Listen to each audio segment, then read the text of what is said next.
SC వర్గీకరణ supreme court తీర్పుని ఖండిస్తున్నాను. ఆంధ్రప్రదేశ్ మాల మహానాడు కాకినాడ జిల్లా పెద్దాపురం మండలం దివిలి గ్రామంలో డాక్టర్ బిఆర్ అంబేద్కర్ విగ్రహం దగ్గర ఆంధ్రప్రదేశ్ మాల ఉద్యోగుల సంఘం రాష్ట్ర అధ్యక్షులు కంటెల్లి వీరబాబు ఆధ్వర్యంలో సుప్రీంకోర్టు తీర్పుపై నిరసన తెలియజేయడం జరిగింది. ఈ సమావేశంలో ఆంధ్రప్రదేశ్ మాల మహానాడు రాష్ట్ర అధ్యక్షులు గుబ్బల రాజు మాట్లాడారు. డాక్టర్ బిఆర్ అంబేద్కర్ భారత రాజ్యాంగంలో ఆర్టికల్ 341 షెడ్యూల్ కులాల రాష్ట్రపతి జాబితాను మార్చే అధికారం రాష్ట్రాలకు లేదని పార్లమెంట్లో 3/4 వంతు సభ్యులు మద్దతు రాష్ట్రాల్లో 3/4 ఆమోదించాలని అటువంటివి ఏమి చేయకుండా సుప్రీంకోర్టు రాష్ట్రాలకు ఇవ్వడం చాలా తప్పు అని అన్నారు. ఎస్సీలను ఒకసారి ఉద్యోగం వస్తే వారిని రిజర్వేషన్ నుండి తొలగించాలని చేసిన వ్యాఖ్యల్ని పూర్తిగా ఖండిస్తున్నామని, రిజర్వేషన్ల ఆర్థిక అంశం కానీ వెనుకపాటుతనం వల్ల కాకుండా అంటరానితనం వల్ల వచ్చిందని చెప్పడం జరిగింది. ఈ కార్యక్రమంలో మాల మహానాడు నాయకులు కార్యకర్తలు బండి రాజు, పెళ్లి అప్పారావు, నిక్కి శ్రీను, మేడి ప్రసాద్, జుత్తుక సత్యనారాయణ, కాటూరి సత్యబాబు, మడికి శ్రీను, మడికి వెంకటకృష్ణ, కుంచె నూకరాజు, నిమ్మకట్టి దుర్గాప్రసాద్, శాఖ సత్యబాబు, మూర శివ, గుడాల సత్యబాబు, మైపల అప్పులు తదితర నాయకులు కార్యకర్తలు పాల్గొన్నారు.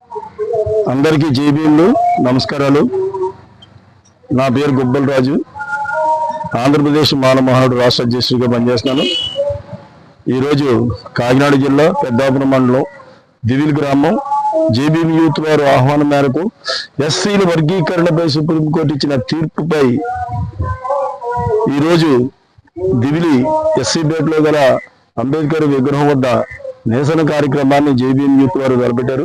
ఆ సందర్భంగా నేను ఈ గ్రామాన్ని సందర్శించి ఈ కార్యక్రమంలో పాల్గొనడం జరిగింది.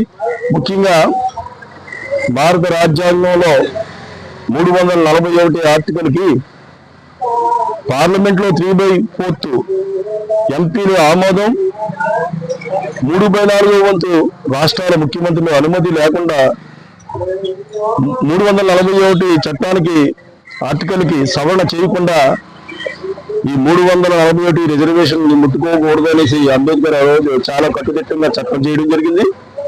మరి ఈరోజు లేని అధికారాన్ని ఎక్కడో పంజాబ్లో ఒక వ్యక్తి సుప్రీంకోర్టుకి రిజర్వేషన్ల మీద కోర్టుకు వెళితే మరి దాన్ని అందిపుచ్చుకునే సుప్రీంకోర్టు ఇది దేశమంతా వర్తించేలాగా ఒక ఘోరమైన తీర్పు, వెనకబాటుతనం మీద దీన్ని మేము ఉపకులాలుగా ఎస్సీని వర్గీకరిస్తామని తీర్పు ఇవ్వడం జరిగింది. ఈ తీర్పుని మేము అంబేద్కర్ వాదులుగా ఇది దళితుల ఐకమత్యానికి, దళితుల సమగ్రతకి, దేశ సమగ్రతకి, సమతుల్యానికి ఇది విఘాతం అనేసి మేము ఈ సందర్భంగా తెలియజేస్తూ దీన్ని తీవ్రంగా మేము వ్యతిరేకిస్తాం. అంబేద్కర్ వాదులుగా దీన్ని మేము గతంలో మా ఉద్యమ పివి రావు గారి ఉద్యమ స్ఫూర్తితో మేము ఎలాగైతే ఈ చట్టాన్ని మేము న్యాయపరంగా గెలిచామో ఆ విధంగా దీన్ని ఎదుర్కొంటామనేసి సందర్భంగా మీకు తెలియజేస్తా ఉన్నాం.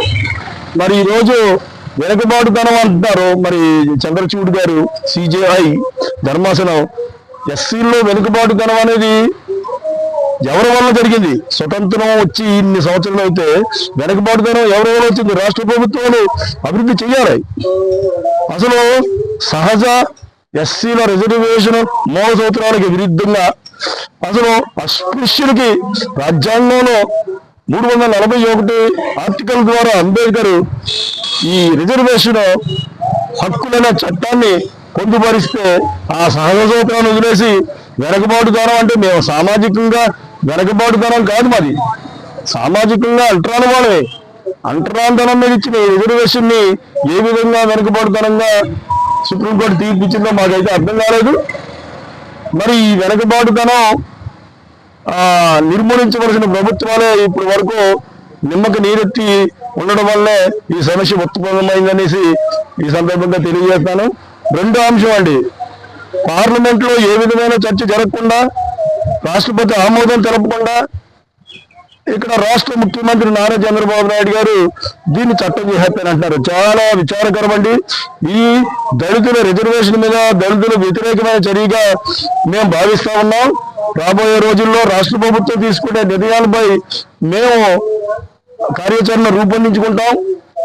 ఈరోజు సుప్రీంకోర్టు ఏమనిచ్చింది? వెనకబాటుతనం మిగిలిపోయిన వెనకబాటుతనంలో ఎస్సీలో వెనకబాటుతనంలో ఉన్న వాళ్ళకి రిజర్వేషన్ వర్తించేలాగా చర్యలు తీసుకోండి అంటుంది. వెనకబాటుతనాన్ని ఎలా గుర్తిస్తారు? ఒక ఎస్సీ ఒక ఇంట్లో ఒక ఉద్యోగం పొందితే ఆ ఇంట్లో ఇంకా రెండో వ్యక్తికి రిజర్వేషన్ వద్దన్నాడు. మరి నాన్న చంద్రచూడ్ గారు సుప్రీంకోర్టు జడ్జి అయ్యాడు. మరి ఈ ఎందుకు అయ్యాడు? చంద్రబాబు నాయుడు 4 సార్లు ముఖ్యమంత్రి ఎందుకు అయ్యాడు? మీకు ఒక రూలు, ఎస్సీ రిజర్వేషన్ ద్వారా ఒక రూలా? అంటరాంతరం మీద ఇచ్చిన రిజర్వేషన్ కి ఎంత అన్యాయమైన తీర్పు ఇస్తారా? మేము దీన్ని తీవ్రంగా ప్రతిఘటిస్తున్నాం, తీవ్రంగా వ్యతిరేకిస్తున్నాం. మేము పివి రావు గారి బుద్ధిమ స్ఫూర్తితో మేము పోరాడేసి దీన్ని మేము గెలుచుకుంటామనేసి ఈ సందర్భంగా మేము తెలియజేస్తా ఉన్నాం. సోదరులారా, రాబోయే రోజుల్లో ఆంధ్రప్రదేశ్ మానమారుడిచ్చే పిలుపుని మీరందరూ కంకణబద్దులై పిల్ల యువత ఆడ మగ అనే భేదం లేకుండా నడి రోడ్డు మీదకి వచ్చి ఈ తీర్పుని అడ్డుకుంటేనే కానీ దేశంలో ఈ అంటరాని కులాలు, ఈ దళితులు రాబోయే రోజుల్లో మనుగడ సాగించడమే కష్టం. రిజర్వేషన్లు అనేది అసలు ఎత్తేయాలనే కుట్రలో భాగంగానే ఈ తీర్పు అనేసి నేను భావిస్తా ఉన్నాను. మీరు గమనించండి, భావితరాలు ఇప్పుడు రాష్ట్రాలకు ఈ అధికారులు ఇస్తే వాళ్ళ కార్యకర్తలకి రిజర్వేషన్ చేతుల్లో పోయే పరిస్థితి ఏర్పడుతుంది.